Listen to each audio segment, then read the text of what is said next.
Good morning. Good morning, and thank you for joining us for the third in a four-part webinar series, which is focusing on women's economic empowerment. And of course, our grand objective of placing women at the center of our economy. Those stats that you've just seen are a cause for concern, change in the right direction. And today we will focus on how to ensure that women get the access to funding they need to oxygenate their enterprises, keep them sustainable and profitable through continuous support and equitable access.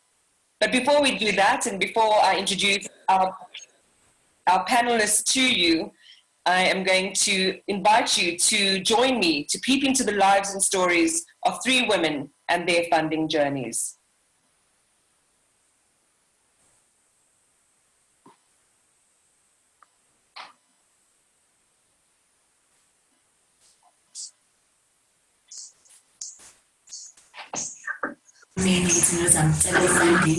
Engango-50,000 bafike manje ukuthi ngeke ngikwazi ukuthi ngiyithole ngoba iminyaka yami isingaphezulu kweminyaka abayibekile ukuthi-ke bayakhipha low funding ukuxhasa abantu bamabhizinisi.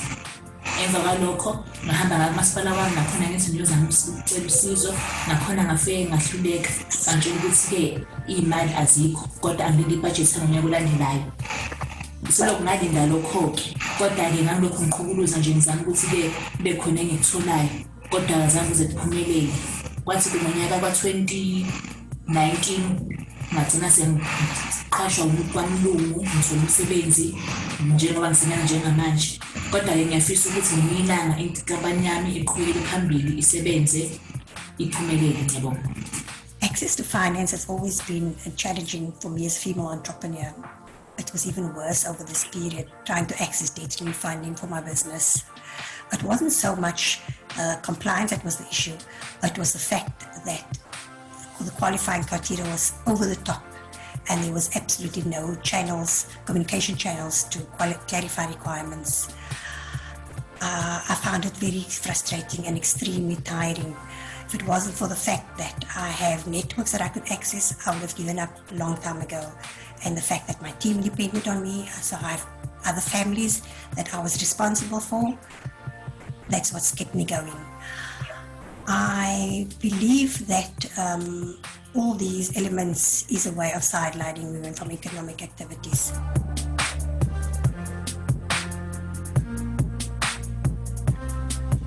My name is Ropefaza Muswaire. I am co-founder and CEO of WoSA Technologies. My story with investment is in some ways unique. I joined an incubator and accelerator program called Mist Africa back in 2018. I spent a year in Accra, Ghana, receiving training from them, and at the end of the year, an opportunity to pitch to them, and they became my seed investor. So I'm actually about to start an additional story with investment. And what I have done is, over the last year we've been operational, I built a database of potential investors and advisors who I kept up to date on the progress that we are making as a business. Many of these are people who are specifically targeted and focused at women-led enterprises. I also joined a few incubator programs and have made use of my existing community to give me warm introductions to potential investors.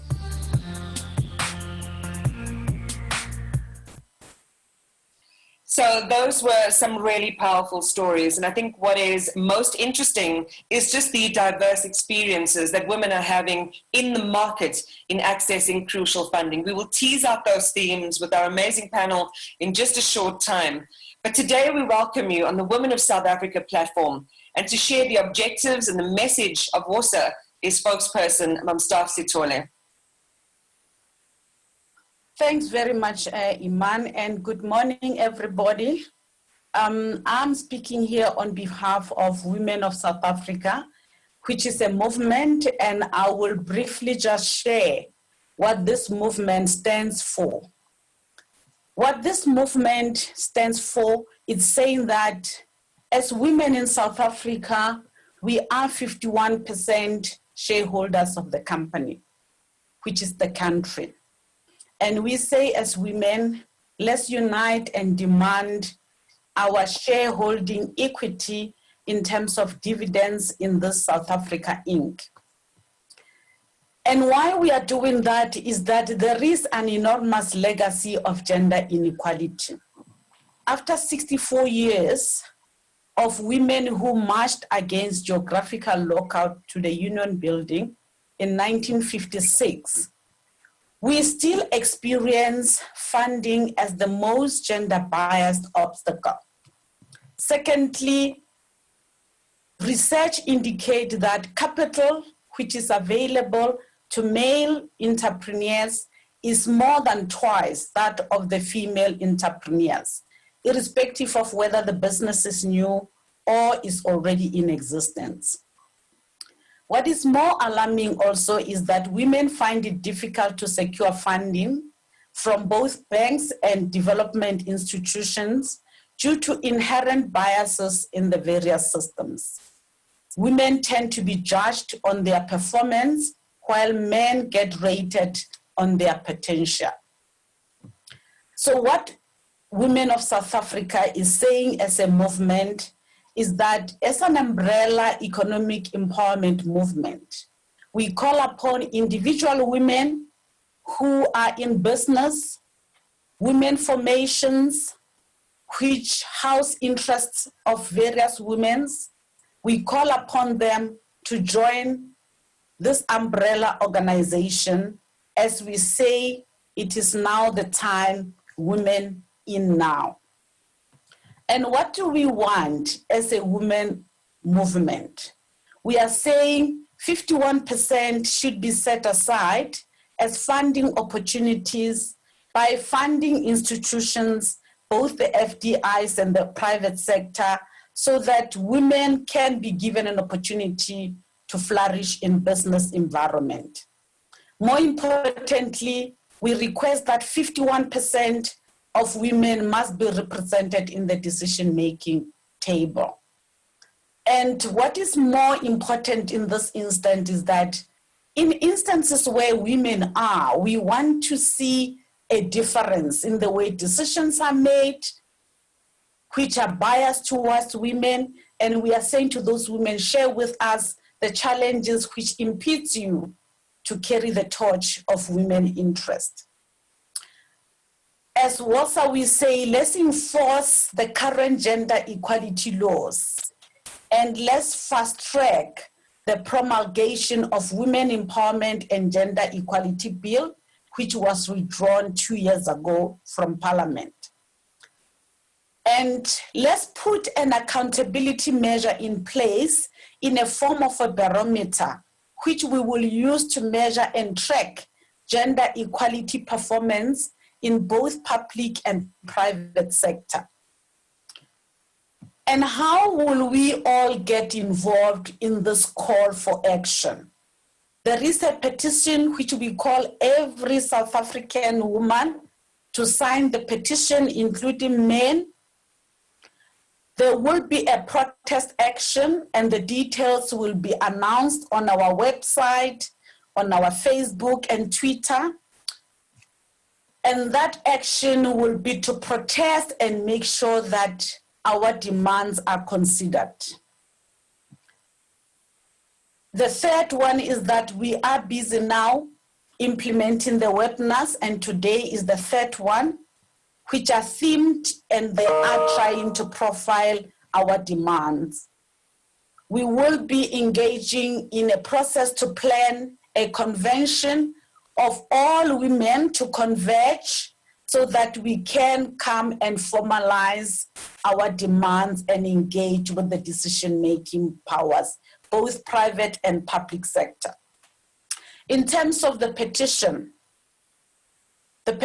can be found on our website, www.womenofsouthafrica.org, or you can send an email and you will be sent the petition at info@womenofsouthafrica.org, or you can get it and follow us on Twitter at WomenOfZA.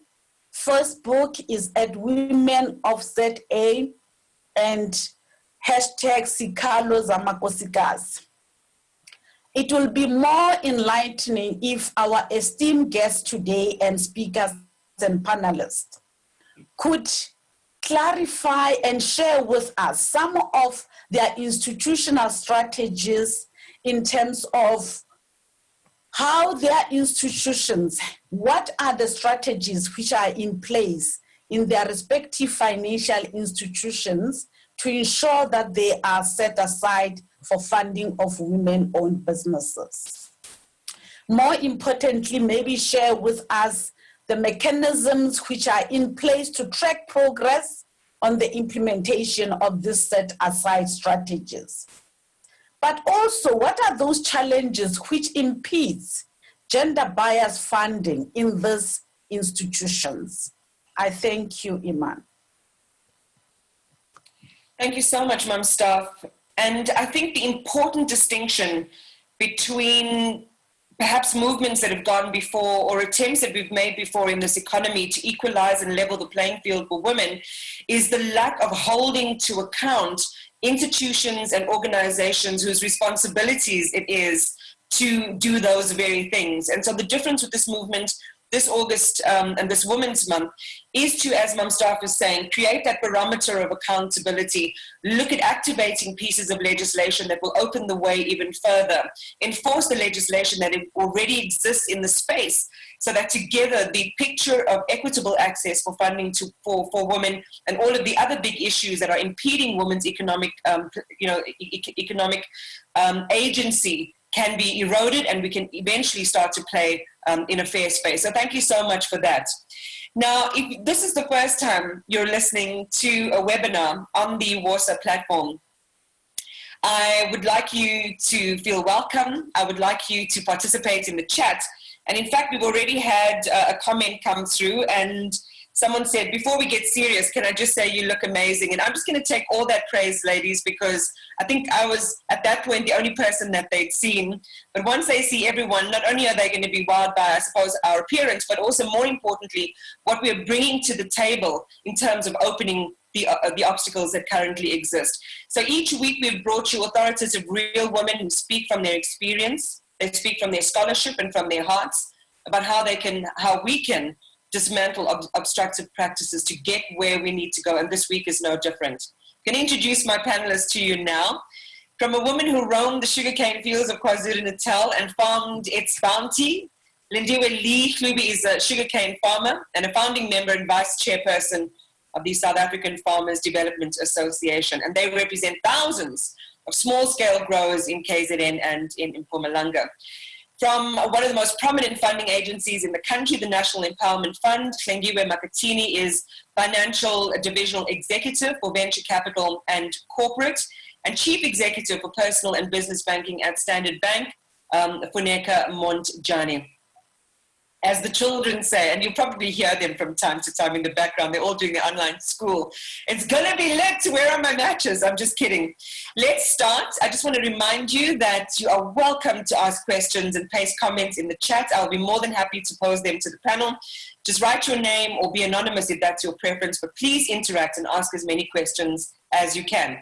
So let's kick off with our first segment entitled The Impact of Limited Access to Funding. And effectively, this is the picture of the way things are. Lee, let me start with you. Kumbizile's story, and we saw her story firsthand, is similar to so many others. There is a roadblock after roadblock. And what's interesting is that 88% of small businesses are self-funding. They have never applied for funding. Some don't even know where to go for funding. Why do you think this picture persists? Thank you, Iman. Can you hear me? I can indeed. Go ahead. Thank you, Iman. As you've introduced me, I come from the sugarcane farming industry, but started farming back in 2007. And have had the experience of knocking in different doors and different organizations, trying to find funding to help me, do farming. When I found the farm looking so great, and only to find that it had been made, to look great for selling, and you come in and everything just dies down. Then you go and try and knock into the banking industries. Banks don't even look at us because, especially in this industry, it has been made predominantly only for the chosen few. If you look into the records in the sugarcane industry, it is predominantly made out of small-scale growers who farm in the most difficult lands, which usually does not make a success of the business from onset until you have tried and tried again. And that's where the whole thing becomes a stumbling block, because you go to the bank wants to know how much farming have you done, and if you haven't done as much, they ask you about your estimates. Sometimes you don't even know the lingo that is used in those corridors. You're just baffled, and you give them the answers. Maybe sometimes you think it's the answers that they want to hear, only to find that they look at you and they say, she doesn't have experience, we're not going to take a chance with her. I went through all sorts in the onset. Fortunately for me, I'm a land reform farmer. I'm not in as bad a situation as the small scale farmers who sometimes come from the most rural countryside, who don't even know how to get to a bank to ask for money. And sometimes it's not even, doing it for a business consciously, but it is doing it to make a living out of the sugarcane that she finds herself having to go to. Just a quick one, Lee, because you said so much there that I think we need to concentrate on and tease apart in this conversation, because I believe that it is possibly the story for the majority of, especially women-owned and run enterprises out there. Why would you say, or how widespread would you say that description that you've just shared with us is, that so many people don't know where to go? They're not sure how to access things. They're pretty much outside the information chain. I just mentioned to you that some of us, the majority of us, come from the most rural areas where getting to a bank is as taboo as, packing and saying, I'm going to Joburg.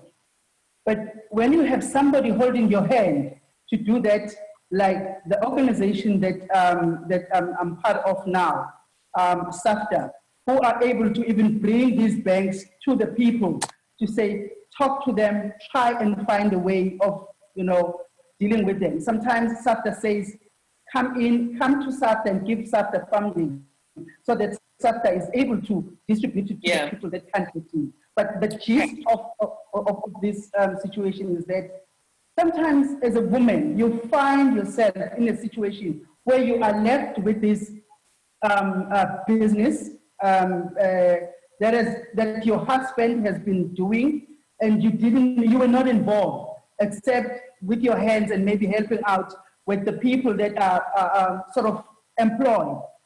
Back in most cases, we don't even employ. It's just a family that comes together because we know that to put a plate on the table, this sugarcane stick must have grown through different stages and be able to sell.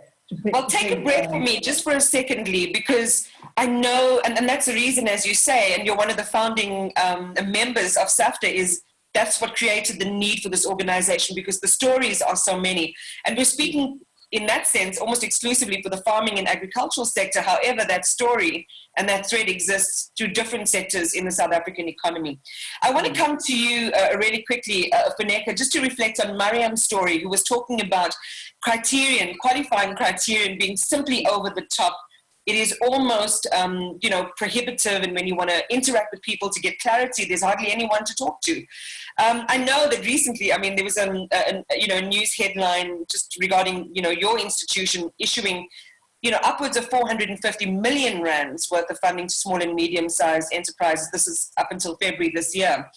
But how prohibitive honestly speaking, is the funding criteria and is it in touch with the conditions under which our entrepreneurs are operating?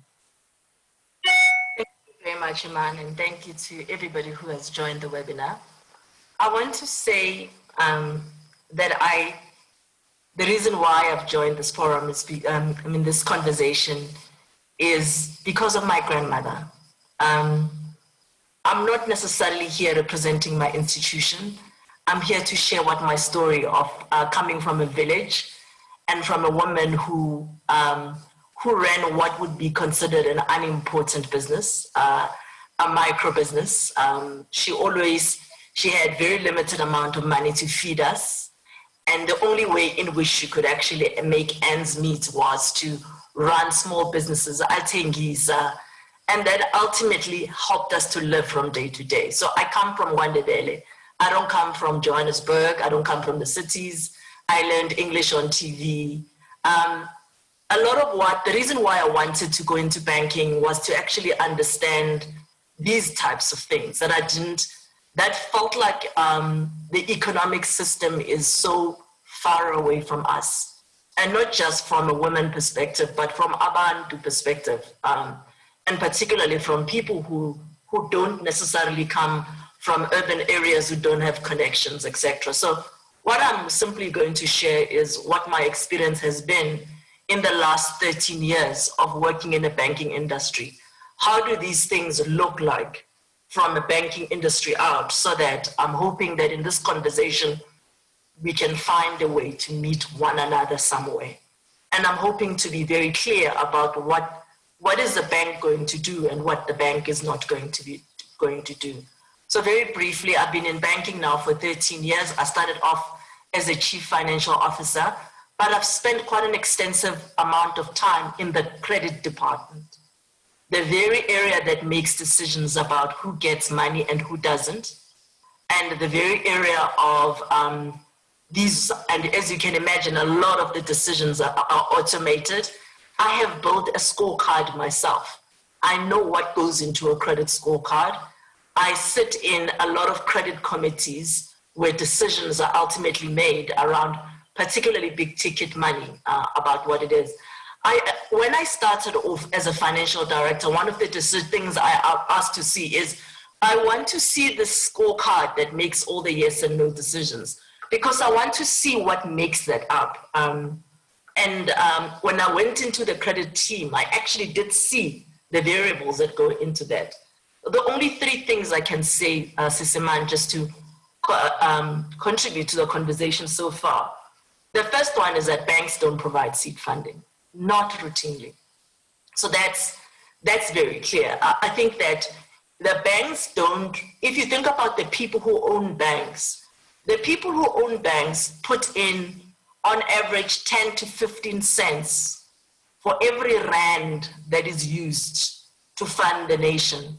The rest of it actually comes from pension funds in particular. So this is the money that will, and other institutional investors. So this is not their own money. There are very strict criteria about how, and these are not necessarily, on a broad perspective, these criteria are the riskier business you do, the more money that the owners have to put into the business. And therefore, by and large, except if a bank is a private equity company or wing, most banks do not routinely do seed funding. So that's the first thing. Interjection then, are you saying that we should just, for people who are looking for VC or for venture capital, for angel funding, for seed funding, don't go to a bank? So I want to make my point incomplete. Banks don't do seed funding routinely. There are many institutions that do banks seed funding. I think banks should do a much better job when someone comes in and is looking for seed funding to be able to direct them to places where the seed funding does. But what banks do is scalers. Banks are there to take really good businesses, or at least promising businesses, and inject them with capital and grow.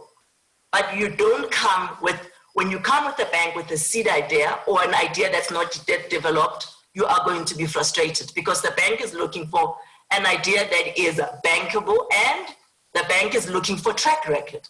So it wants to know that your business has done a good job for a particular, for 6 to 12 months on average before it can grow. So my sense is that this is not, banks will work much better if banks partner with all these other institutions, because a bank is actually not a one-stop shop. Okay. But because people are coming through the feet, you've got the foot flow of people looking through funding, etc., it is very important that the partnerships happen. The last point that I want to make is, even in established businesses that come through, and I'm going to use the COVID scheme, the RSA COVID scheme as an example. Women, the businesses that are established, what we see is that the credit risk, they manage their books much better. Their credit, women manage their credit much better than males do. But we get far less applications for women than what we get from guys. And so those things, there is something in this conversation amongst us as women that we can have, that even when we have really good bankable ideas, there is a level of risk aversion that comes in. And maybe it simply comes from hearing so many no's for so many times. Yeah. But even when a business is ready for scaling, the applications that come through, and I'm not talking yes or no, and this is not application that goes through people. This is an application where anyone can go anywhere, either through a branch or online, and apply for this COVID loans. The applications from women entrepreneurs are much less than what you see from male, particularly Black women entrepreneurs. So let me pause there. That to me, and thank you very much for setting out a frank picture, which I think is educational in the sense that if people are going to make banking institutions their first port of call, might have to rethink their strategy along that sort of continuum of seeking finance. That may not be the best starting point. But I think some of the points that you raise as well, I want to tease out as the conversation progresses. And just to let everybody know, I mean, I said to the panelists yesterday, let's just have a real conversation. If you want to come in, if you need to interject, just indicate and you come in, because what I want is for everybody who is listening to be able to take something away from this interaction that is useful to you today in your business. And if there is an epiphany that those who are the controllers or have access to managing massive amounts of money, there might be something that you take back to your institutions or to your organizations that says, we have to change the way we look at this picture. So please keep your comments coming in. Please keep interacting on the chat. Don't forget to sign the petition. I want to share this to the point that you were making, Funeka. There was a study from Harvard and Columbia's business schools that the venture capitalists tend to ask male and female founders different types of questions. And I think for a lot of women listening, this is something you need to bear in mind. Male founders are often asked about the potential for gains, but female founders are often asked for the potential for losses. So there's already that inbuilt bias in the way that women and men are expected to explain their business and interrogate their business ideas. And it goes back maybe to some of the aversion then that some women feel in going up, to these big institutions to apply for money. Let's bring it to the NEF then. And Hlengiwe, the NEF manages billions in funding support. We know this, and over the, I think since the beginning, really, almost 1,000 transactions, you've approved just over the 9 billion rand mark. So that's over it's 9.3 billion for Black-owned managed and managed businesses. But 3.4 billion was approved for the empowerment of businesses that were owned and managed by Black women entrepreneurs. And I guess the question then is why the majority of recipients, especially from the NEF's perspective, not women? Thank you so much, Iman, and my fellow panelists, and good morning to the ladies that are on the call this morning. And yeah, this is a very important conversation, especially from our perspective as the NEF. When Sister was talking earlier on about some of the objectives of Women of South Africa, to say we need to, track progress in terms of empowerment of women and so forth, are things that at the NEF we realized earlier on in our journey that they are critical. You are correct. Over the past 15 years, NEF has approved, I think, just over 10 billion. And over 34% has been towards approval of transactions that are majority women-owned. But as Funeka was saying, the biggest challenge is you don't get enough applications for women. And it's a number of issues that, make these applications few. I think at the crux of the issue, Iman, is the availability of opportunities that people can present to funders. Because the reality of the matter is that in South Africa, gender biases, opportunities are given first to men before they're given to women. Because women, we are at home, we are looking after the kids, we are cooking after work. When our male counterparts have opportunities to go, play golf, network, and in the process actually get opportunities. So the number of opportunities that women are exposed to that can actually allow them to come to people like the NEF, to the banks and so forth, are fewer. But as Funeka was saying earlier on, it is also our experience that where you have funded women, they pay you much faster than the guys do. They communicate better when businesses are facing challenges. They are more open to say, NEF, this is the challenge that my business is facing. How can you assist me? But the biggest hurdle is to actually get women through the door.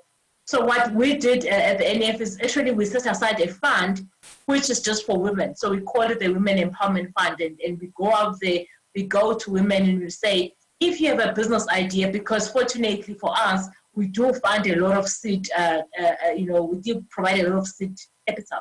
So we go out there, we say to women, please come to the NEF if you have a great idea. We are willing to partner with you. And it's funny that, women want to bring a perfect product. They're scared to come to you when it's idea that needs to be explored, where we have to work together, do feasibility studies. Because if you look at our venture capital fund, very few women have come to us and say, NEF, we have an idea, help us develop it. Guys have the guts. They will just come to you with one piece of paper and say, how can you partner with me? So it's also about us educating women from an early age to say, pursue opportunities. Do not be scared to dream. If you have your dreams, look out to say, how can I make sure that, I fulfill them? But on the other end, who are the people who are making these decisions? And we've seen, at the NEF that because we have a majority of, women as our employees, they are more understanding of challenges that women face. So when women come to bring opportunities, there's more excitement because, they are just few and far in between that. When you see them, you are so excited and you want to find ways to support them. So when you have opportunities for giving business, if it's only men who are sitting around the table deciding who gets this business opportunity, who gets this contract, what are the chances that women will then have bankable opportunities? Because if the contracts go to male-owned businesses, women will always be going to banks, to DFIs with opportunities that are not so bankable. So it's an entire value chain, Iman, that we all need to apply ourselves to say, how do we make sure that women are in the decision-making processes? If you look at one of our biggest portfolio at the NEF, it's that of service stations. We had to engage with the oil majors and say, you can't only bring us franchisees that are men. Women can run the service stations as well as we are willing to fund them, but give them the opportunities. So it's a value chain that all the key stakeholders have to take a conscious decision to say, we want this level of women empowerment in our particular value chain. Because there is money, but there's just fewer opportunities for women to pursue the money that is out there. Again, with each of our panelists, there's just so much that's being said that we really need to focus on. And I'm hopeful that in the next, 40 minutes or so that we have to talk, we're able to really open up some of these discussions that are still landlocking women from these opportunities. Because it staggers me that there is, as you say, resources that have even been set aside for women, but women are not participating. And I wonder if that doesn't have to do with the pathology of inferiority that women might have in our society, as patriarchal as it is, or bad experience that they have, or a million things that women are doing at any given time, but they can't exclusively focus on pursuing a business idea. A lot of questions coming in. Let me begin to put that to the panel. But Lee, Funeka, if there's anything that you want to throw in, please, let's just have an organic discussion. And Lee, I know that you're listening attentively as well. Some of the stuff you've experienced yourself in trying to access monies, the people that you work with are trying to access money. So if there's something you want to put to Funeka and Tlengiwe, please do go ahead. But let me begin to share what we're hearing on the chat. And Yamkela says, thank you for the webinar. It is important. It's very helpful. Please share where one can apply for this funding. I have a business idea I would like to implement, but capital is preventing me from starting, so now I've been saving. And actually what I quoted earlier was, I think 88% of businesses go the self-funding route because people feel like they won't get assistance or they don't know how to get assistance. Some more thoughts from Mojaji Kabe says, Iman, how much data do we have suggesting that women managers are worse than male counterparts in not taking women seriously for work or business initiatives? I don't know if we have that data on hand right now. I do know that in our pay gap webinar, we did touch on that subject lightly. And we actually found that women were more productive in their managerial and leadership roles than men were. And I think that the idea that women keep other women out is more a stigma that's perpetuated rather than a reality that exists in the boardrooms. And Fikile says, I've applied for funding through the NEF, but I was never approved. How can I ensure that it goes through this time? And Matsaleng Mahodi says, I like what Funeka just said. I mean, the real estate industry, there's such a big opportunity for women. I see a lot of women still stuck in the idea that it's a male-dominated industry. Yes, it is, but there's no male that can stop us. There is a lot of support. And the question is, what can we do for women to make them escape the perception of gender bias, even where it doesn't exist? Maybe let's start with that last question around the perception of gender bias. Lee, I don't know if you want to kick off responding to that question. Yeah, I've experienced it myself. I think Funeka touched on something that says banks are not seed capital providers. And she advises that rather banks should be considering to partner with us that are looking, to start businesses. Some of us are not even starting. Have been there, have been trying, and saving money to get going, and we are going, even though we did not receive the assistance that we are looking for at the bank. But I think it is critical for us in that point by Sis Funeka that banks will not provide seed capital. Perhaps clarify that a little for me, because it created so much delay in my business. Thinking that if this bank is not giving me this, maybe that bank will consider me. But maybe let's put it out there that banks will not give you seed finance, but rather look for it in other ways. You see, because we all have a mindset that, okay, I'm ready to start, I can go to the bank, this is what I've got, and the bank looks at you and says, no.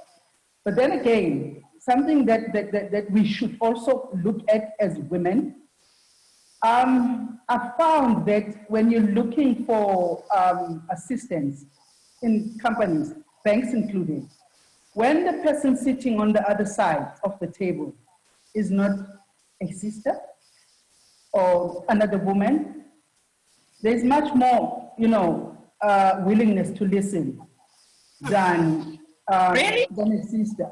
In most cases, in some cases, I've found that happening. But this is what I'm saying. I've found that happening, and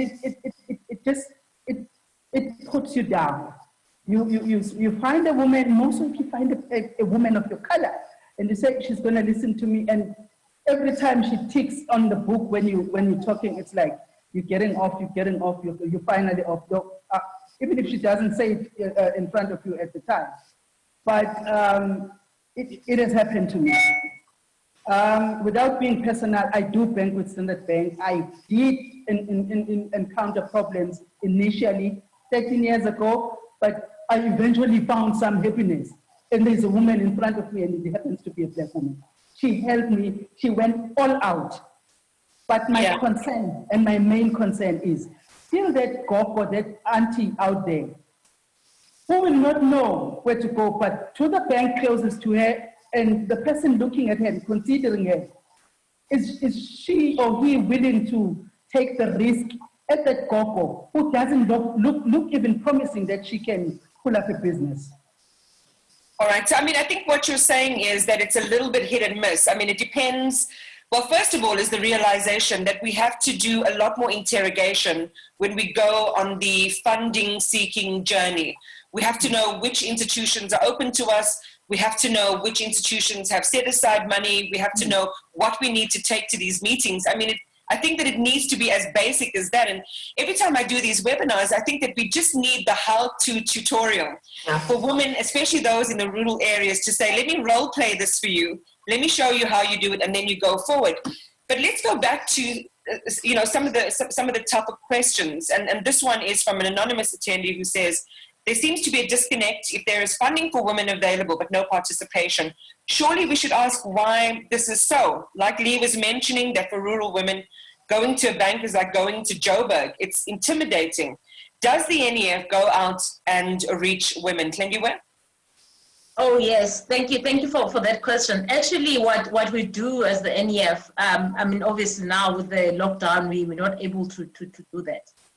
We go to rural areas, we go to townships to just, and there, I mean, we will talk to women, but we just talk to all Black entrepreneurs at large in those areas to just make them aware, what are the opportunities out there? Who can you talk to? What are the requirements if you go to a DFI? What are the requirements if you want to go to the bank and so forth? We even went a step further and set up what we call, entrepreneurship development training. So you find that sometimes people will come through, they have some ideas, but they're really not sure how to put their things together. So we'll take them through a 6-week intensive training, and this training is run by a women-owned business to engage with people, sometimes in their own languages. Because sometimes I come from rural KZN in a very small village. So if you can go to my village and you come there speaking in English, you might lose some of the people there who need the assistance or the support. So it's those nuanced initiatives to say, when you get to the people, you can talk to them in their language to understand what are the opportunities that are there. We also have incubation, to say, okay, fine, you have this idea, but you need a lot of hand-holding. So we'll refer some of our applicants for incubation and so forth. But the question was, if there is funding for women, why are women not coming forward? And I think it was you, Iman, earlier on to say, it's some of the the stereotypes that makes women to be scared. They don't want to be indebted. They will try their best to make do with the resources that they have, not realizing that sometimes, that amount of leverage can just actually, take their business to the next level. So it's really to continuously also educate each other to say, you can leverage the resources that you have to make a bigger impact out there, but is to also intentionally make sure that some of the opportunities that you get, you set them aside for women. So we do go to rural areas, we do engage, and not just rural areas, to townships as well. I mean, there's a lady in rural KZN, I don't know if you guys know a place called Jozini, it's northern KZN, a rural area. This lady just started a creche. It was a small creche, just taking neighborhood kids. But she realized that there was a huge demand for an additional school, because as people are progressing, they want their kids to, be instructed in English, just to give them better opportunities. She came to the NEF and said to the NEF, I have this idea of developing, a semi-independent school, because obviously, because of the area, they can't develop these big brands of private schools that are under a bit of time pressures, Ms. Lengue. So I'm going to ask us to get to, did she achieve that support then to expand, realizing in the moment that there was an opportunity? Definitely. She now has a proper school that goes up to grade 7, very affordable to the parents in the area. And she's now looking for funding, and we're actually engaging banks because there is an opportunity to even build a high school. All right. And this is a woman in rural KZN. We're going to move towards, some of really understanding some of the obstacles that are standing in the way before we conclude towards the end of our discussion about the action steps that we need to take to achieve our goals. So we want to look now at the challenges to correcting this picture that you've all presented, that there's money out there, specific institutions offering specific types of funding. The issue is that not enough women are coming forward. We have to understand why this is happening and what some of the proactive steps are that a lot of these institutions that have money can embark on to ensure that they are able to fulfill their mandates. So Sfuneka, I believe you had your hand up, so let's have you come in and then let's start to talk about practical ways. If you're a woman entrepreneur, what are the first things you need to be thinking about, and where are the first ports of call you can go to? Go ahead. Sure. So I wanted to just emphasize the point that Mrs. Hlengiwe made, that it is actually the starting point. The problem we have is that we have very much uneven starting points because women don't get the most fertile soil. If you listen to the farm Gasisle, it's that type of situation, So I do think that we need to start combining the issue of funding with the issue of access to really good opportunities. And that the people who are making really decision makers on allocating the opportunities are absolutely mindful about what happens. There's already a framework like that in this country, but it needs to be implemented properly. So if you look at these things called supplier development, so every decision that gets made in every institution to buy something, because ultimately it ends up being there, that those decisions are ultimately must be made in a way that gets closer to the representation of women in this country so that people actually have access to good opportunities. So we have to ask ourselves, both in public sector and private sector, what are these reasons? And it shouldn't be, I know that, for example, in my industry, they'll be like, oh no, but we buy this, we buy machines, ATMs abroad. But surely that's true in the short term. In the long term, it should be possible to develop an industry like that in our own country, in partnership with DTI, for example. So I think that's where it starts. The minute you lose it there, then the value chain is lost.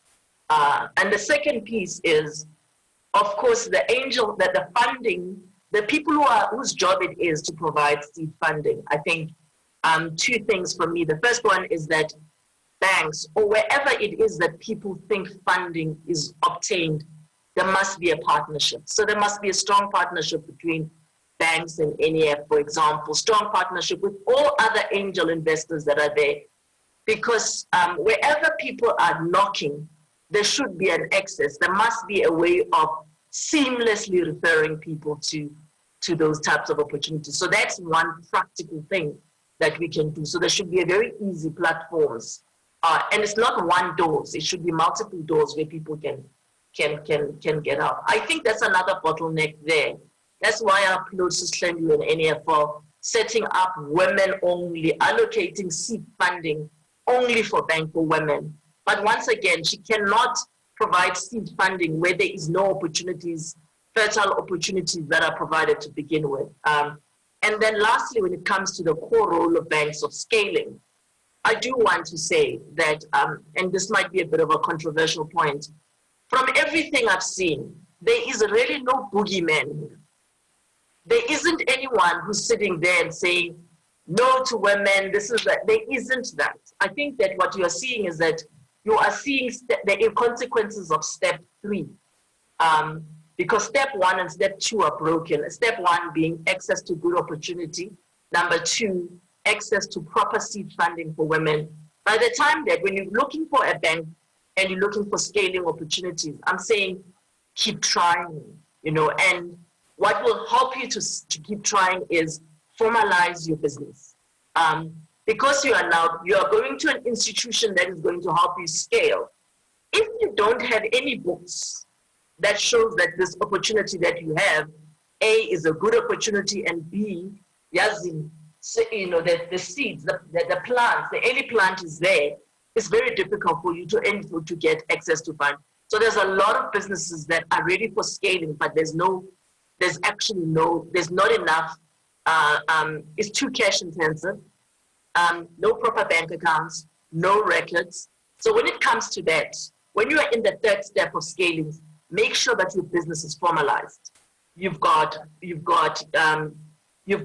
proper bank account, you've got a bank account, you've got books, and the third one is that you've got a tax number. All of those things are absolutely going to be critical to help you to get to the next step. So, Funeka, maybe then to be useful, I mean, and to Lee's point, and some of the points that are coming through on the chat, which I'm going to continue to share, it is about synthesizing the information that we have, making it very simple and then accessible to as many women as possible.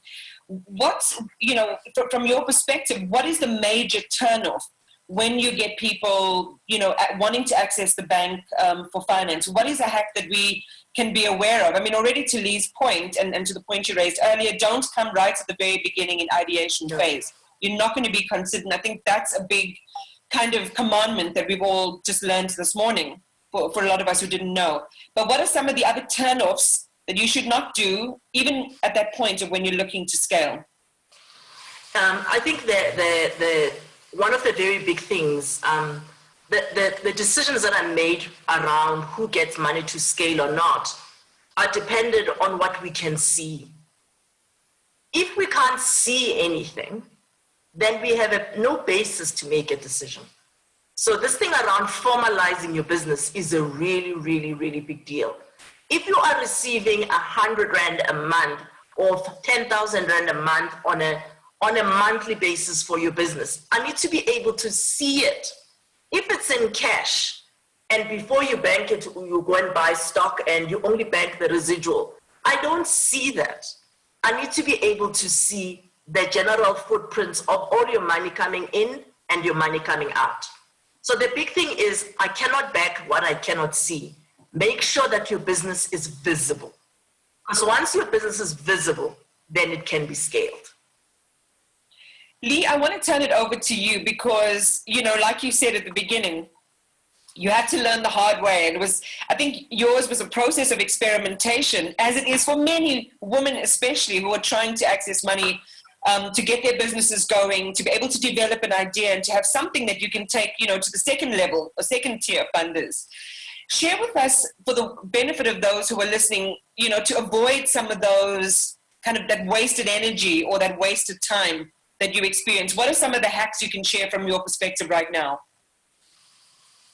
I think I'm learning mostly on how to deal with, the idea of getting into business on its own. But usually, I'm playing a devil's advocate here because I'm speaking for my sisters, my mothers, and my grannies who are who have had to take up this business, whether it's a father that passed away or a mkhulu that is now no longer there for some other reason. And the mama, the gogo, now has to make it happen, that there's a plate of food on the table, that the kids still go to school, and that the crop is maintained, because whether it's a vegetable or sugarcane or the goats, they need to be, to be fed,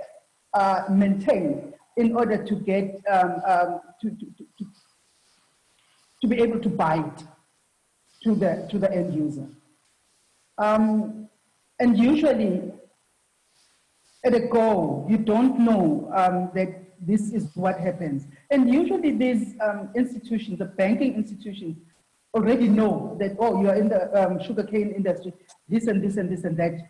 And it's the first time for you, because somebody else has been doing, and as usual, women are left behind, and Ubaba will go to the bank, will go to the miller, will go to wherever where there is money, and won't inform or educate you, take you through with them as to what is it. And you get into the institution and it's like blocked.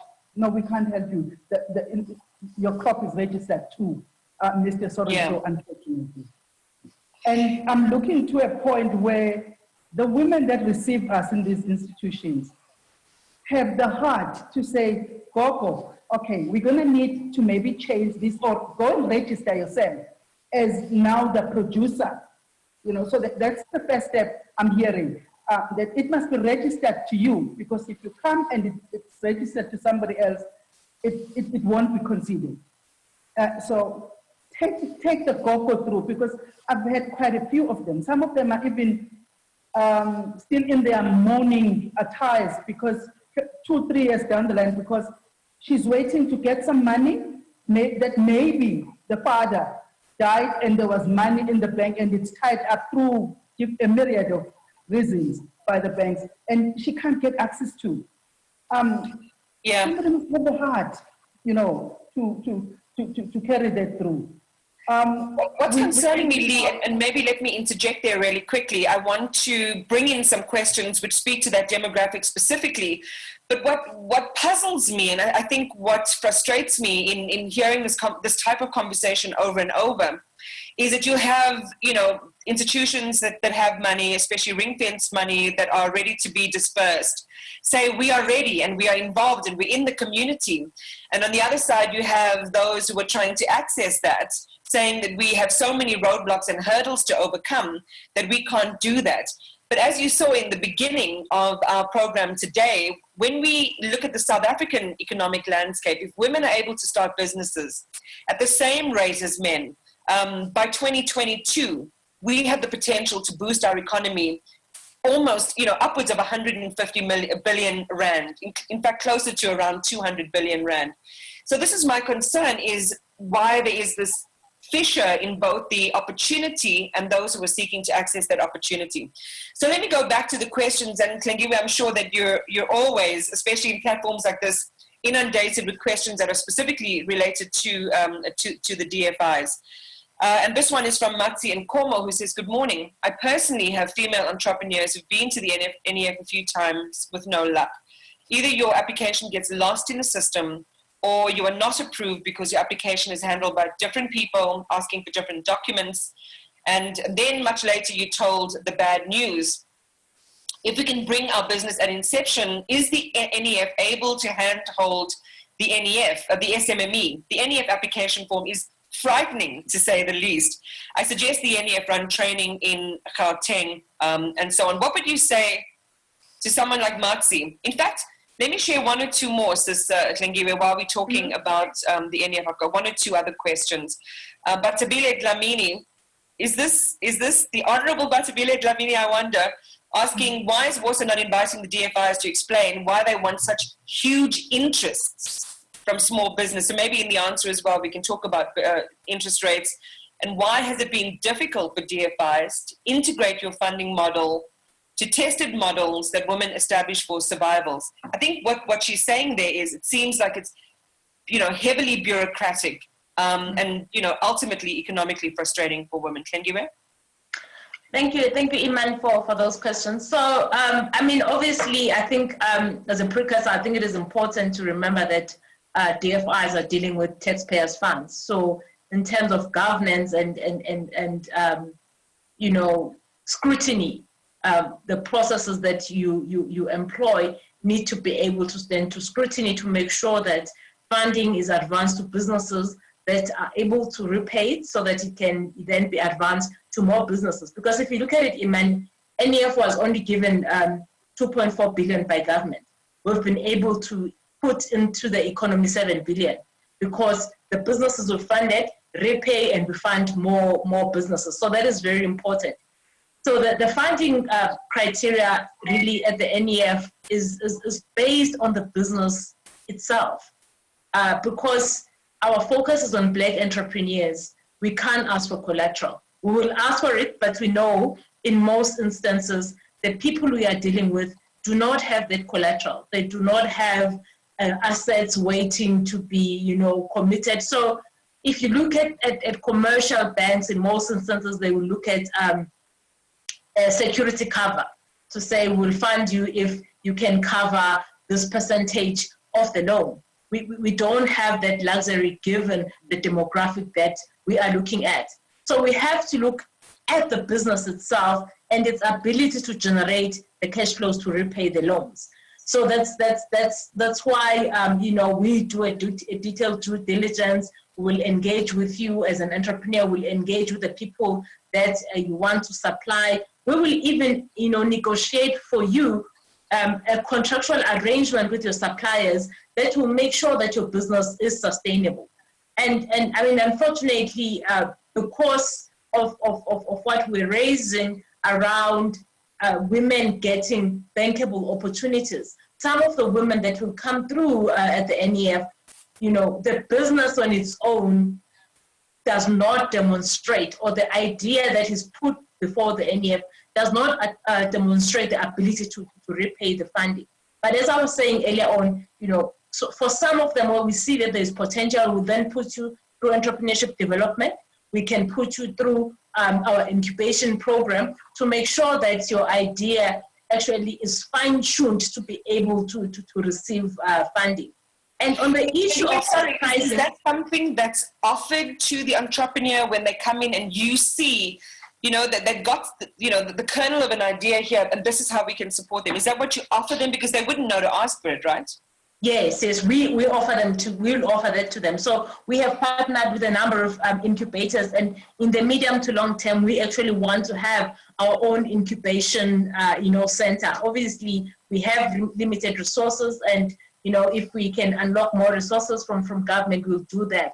But for now, we partner with a number of incubators to say, here is Iman, this is her idea. We believe that this is a great idea, but it needs that nurturing and support for it to be able to access debt funding, if I can call it that.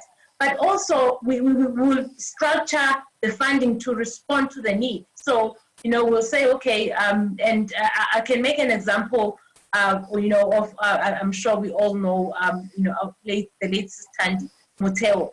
When they came to us at the NEF, they wanted very high risk revolving credit facility.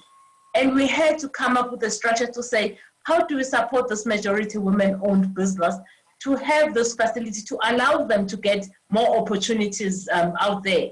And by the time, we gave them a bigger facility of 50 million rand, some of the people are saying, no, this is not a commercial decision, this is an emotional decision. But we're saying, for us, you can't divorce the two. It is emotional because we can see that this women-owned business is missing out on opportunities because no one wants to give them this high-risk facility.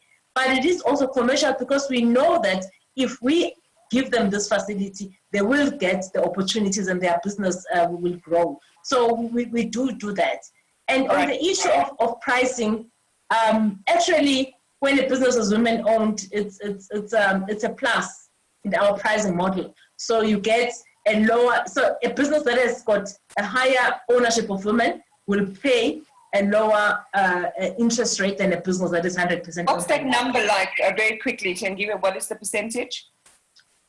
So for women empowerment, it can go up to 100 basis points lower than a business that is owned by a man. All right.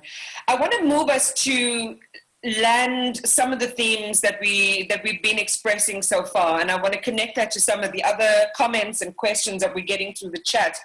Let's move into some of the action steps that we need to embark on urgently to achieve the goal of making sure that women are funded equitably, that the obstacles are removed for them, that they have access to the information and access to the opportunity.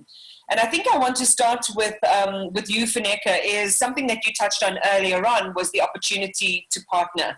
How then, if the bank can't come in at inception, what is the opportunity that exists for people in the value chain to still consider banks as a port of call in a kind of, beehive method of funding? So there's no just one organization that you're going to stick with from point zero till the end, is how you can evolve your funding journey as you go through the process. Thank you, Sisi. So 2 things. The first one, I think I'm going to emphasize this again. We must implement preferential procurement policies throughout South Africa. That's step 1. And there must be no excuses across public sector, private sector, and what is contemplated in the legislation around women-owned businesses, it must be implemented. Step number 2 is what Cecilia said. I think that if people, when South Africans come to a bank and are looking for something that a bank doesn't offer, the bank shouldn't say no. The bank should say, we don't do this, but we can connect you, or we can connect you with so-and-so. There must be caring about solving a problem for Lomundu, for this human being that's in front of you. And so that's the biggest opportunity to partner, in my view. And the third one is exactly what Cecilia spoke about, which is about how do you connect all of this partnership with grassroots in a way that is accessible. There are many, many grassroots entities that are trying to solve the same problem.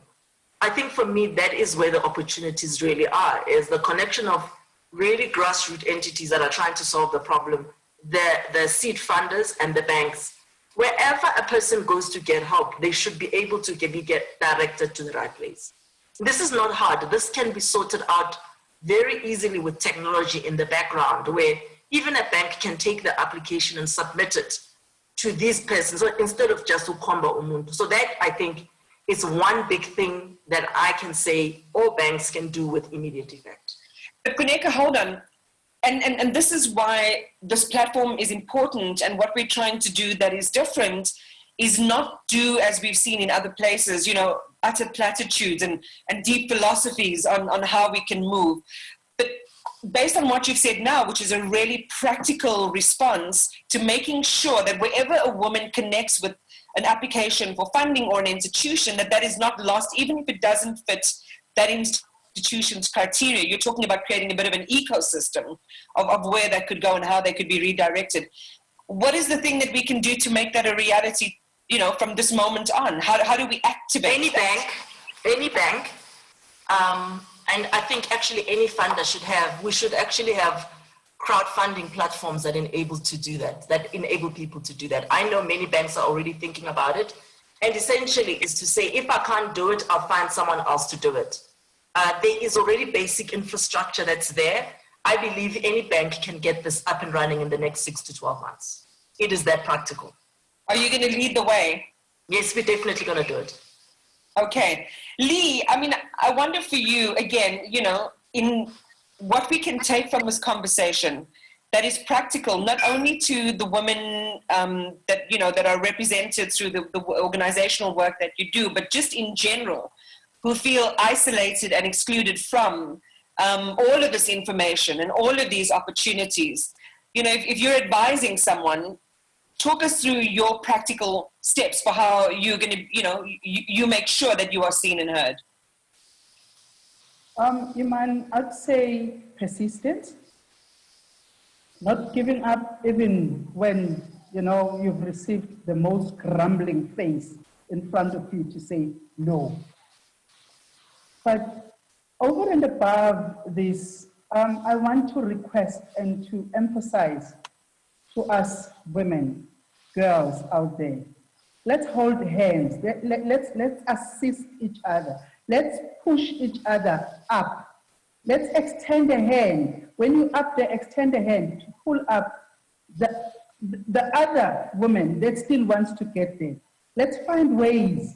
If this, what I was looking for, is not going to be possible, like I think Sis Funeka and Sis Ten was saying, there will be another way if what I was looking for is not the right way. But direct me to the other door that might give me what I'm looking for, that might be able to accommodate what you couldn't accommodate at the time. Let's be more recipient to what comes our way, rather than saying we don't do that, because it's so disheartening sometimes it shuts down somebody, you know, the young girls that are trying, that are out there and with all that, they get out there and they're told, no, it won't happen. Okay, this won't happen, but how else can you help this soul that is trying to make a living without having to go and work for an employer? That's what I'm trying to get out. Let's help each other. Let's hold hands. I'm amazed at the opportunities that I'm hearing from Sistengu and Sisfuneka, that there is always, you know, another way of getting through what you are trying to, you know, to push. And maybe this wrong window that you only knew would assist you, but look elsewhere. Direct me where you think I can get what I'm looking for. We've been encouraged a lot to form co-ops. Co-ops are not working, but all the institutions says you must form a co-op. Co-ops have been formed. They're not always working. If they work, they only work for a few. They go out and they look for women that don't even know what a co-op will do. But because they've been advised that go and form a co-op, it would be your easy way. And you know, I'm connecting so much, Lee, to the heart of what you're saying and the spirit of what you're saying, because I can only imagine, you know, and you're expressing it secondhand for us on behalf of those who come to you and share their stories.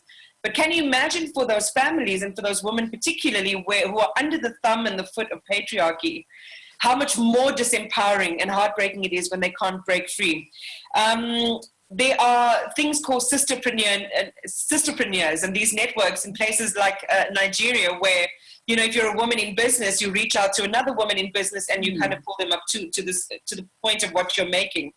But here's another structural issue, though, and I don't want to leave without you addressing this and helping us understand, Lee. Silindile says, when we buy land as married women here in Umbumbulu, we are not allowed to own it. It's registered in our husband's names. We have no claim, even if you are the one who bought it.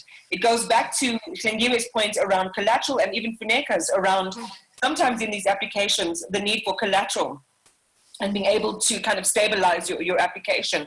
Silindiwe also said, but I'll get you to answer that point, but just another comment from her saying, thank you for this platform.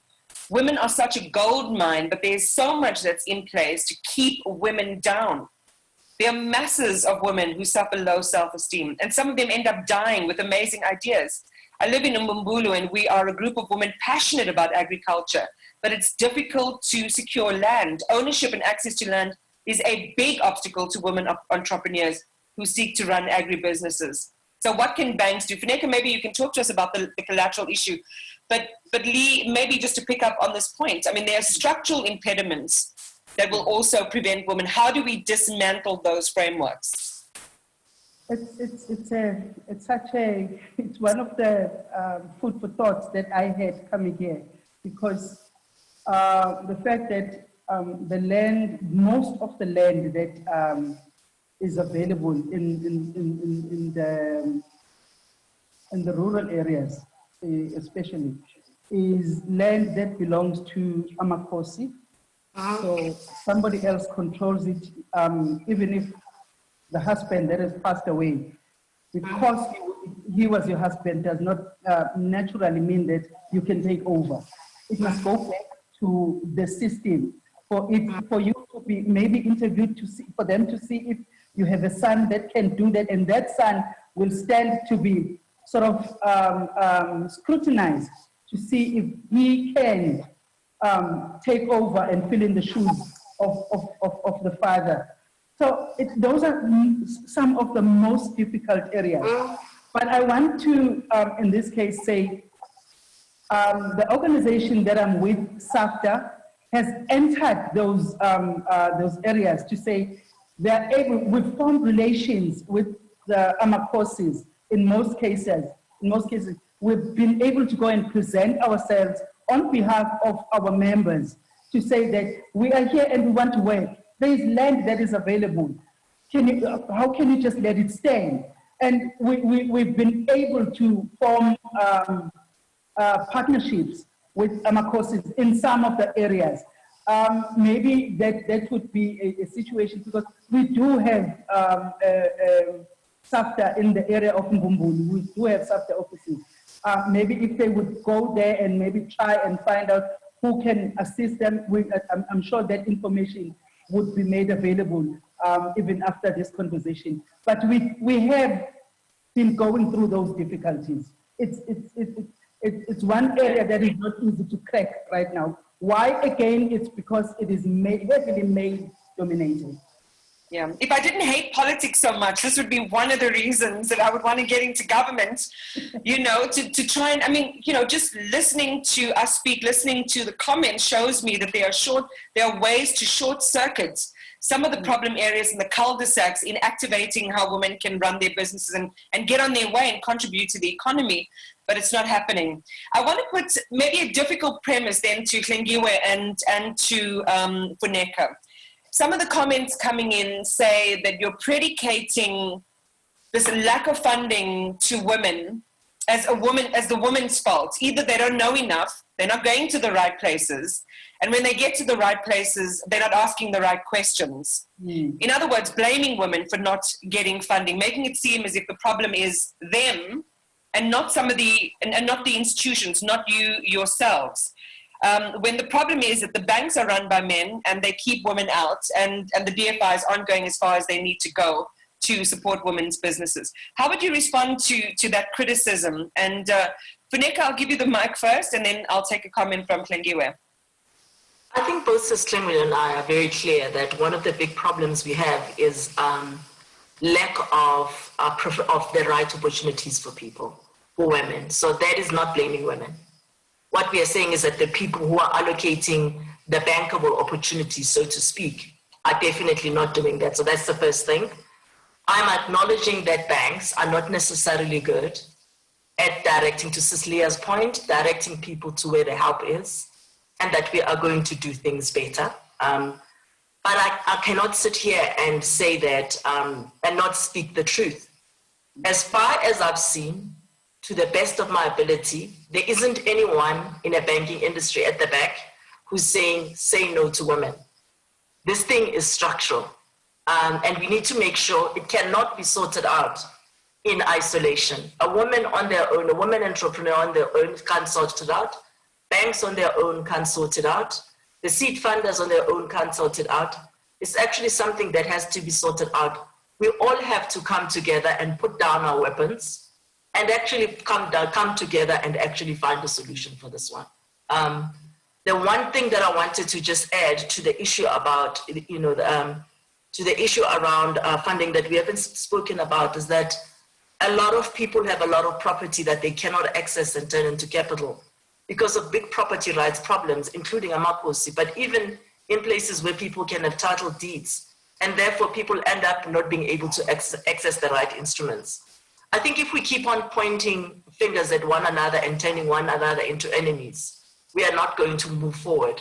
There is nobody, there isn't any, the whole system is not supportive to women, and therefore we all need to come together and actually find solutions that work.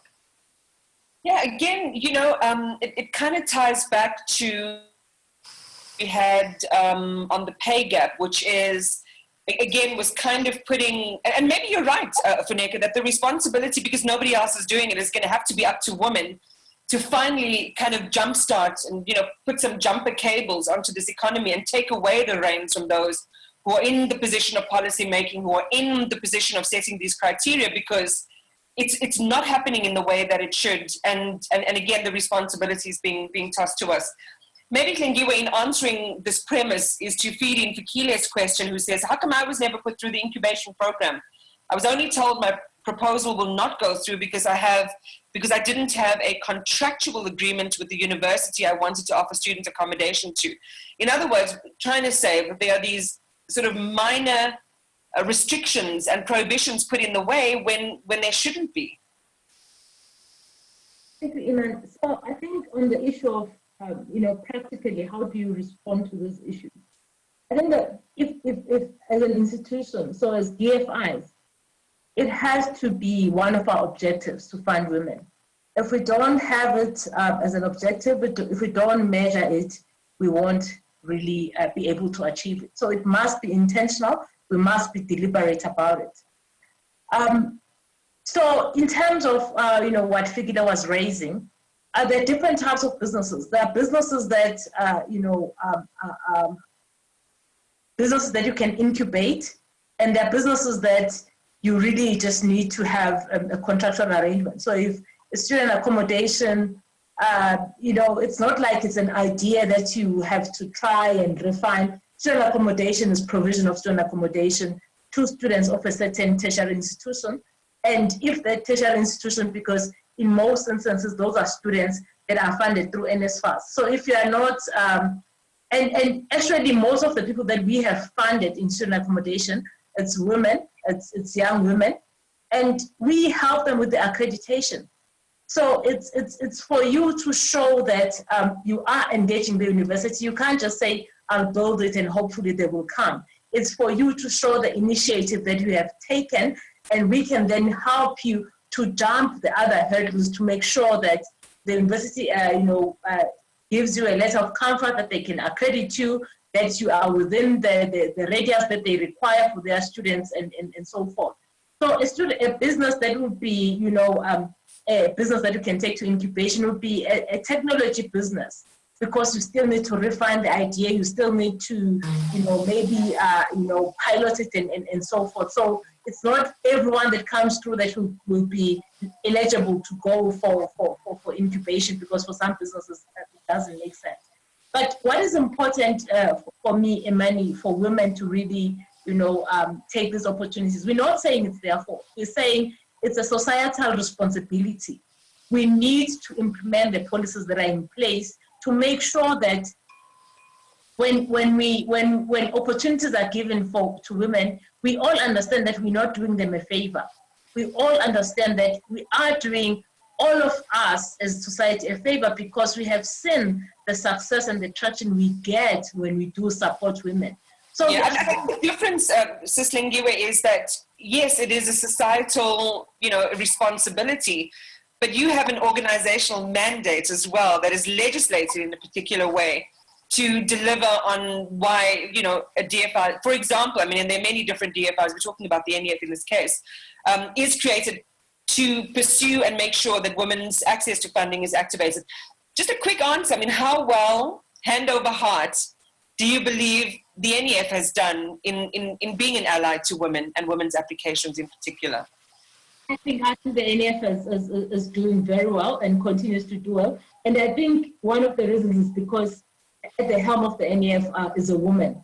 So we are very passionate about supporting women, not just in providing them funding, but in even, giving opportunities for procurement to make sure that businesses that are women-owned are prioritized.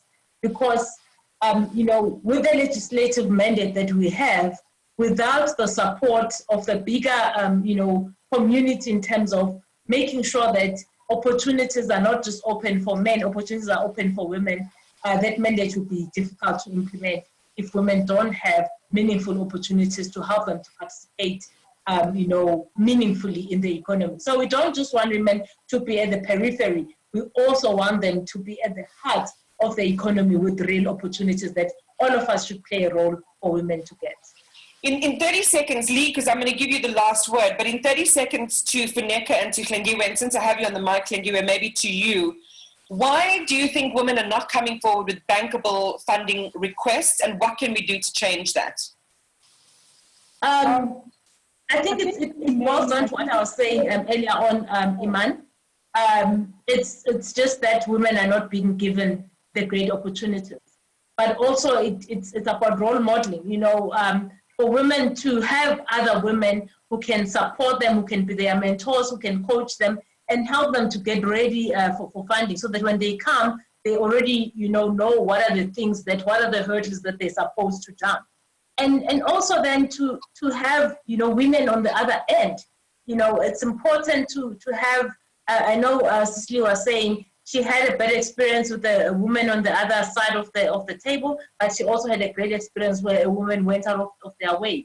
So we need to encourage women to be in these financial institutions to be the decision makers, to be the ones who identify the opportunities, because unless we roll up our sleeves and try to do it for ourselves, and no one else will really do it for us.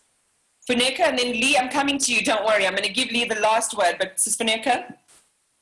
I have, thank you very much. I've learned so much from the session, and I think it's increased my resolution just to dial up two things: more partnering and a little bit more caring about the people who are right in front of you. Thank you.